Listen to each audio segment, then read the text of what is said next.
জাতি মুসলমান বাচ্চারা আমি আজকে ওয়ার্নিং দিয়া নিরো দেখো ফাইল তো মোরা লাগি প্রস্তুত যুদ্ধ করা লাগি প্রস্তুত হইছে। হায় রে আমার বাল ফালাইবার কুদাল।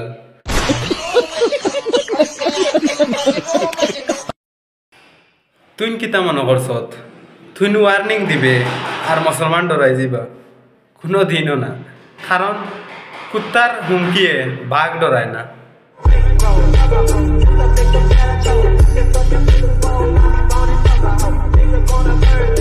এর লাগি তবে কার তুই যেটা ওয়ার্নিং দে রে, এটা ওয়ার্নিং মুসলমান কালে দিয়ে হবাই আর আইতরা হবাই বাকরতরা তোর এটা বেকার।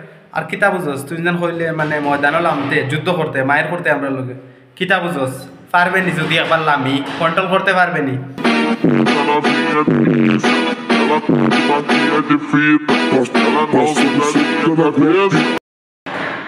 আর ওগুলা খান জানোয়ারের বাচ্চা তোর কারণে দেশ দাঙ্গা সৃষ্টি হয়। ও জানোয়ারের বাচ্চার কারণ মানে ওগুলা খান কিছু জানোয়ারের বাচ্চাই না শুন ওগুন তোর কারণে দেশ দাঙ্গা লাগে, হিন্দু মুসল লইয়া সব কিছু লইয়া লাগে। আসলে তো কোনো ধর্ম খারাপ নাই, আমি সব ধর্মরে রেসপেক্ট করি, কিন্তু ও যে জানোয়ারের বাচ্চা কুলাঙ্গারের বাচ্চা ও তার মানে কুত্তার বাচ্চা তোর কারণে দেশ মানে দাঙ্গা সৃষ্টি করায় ও তাই।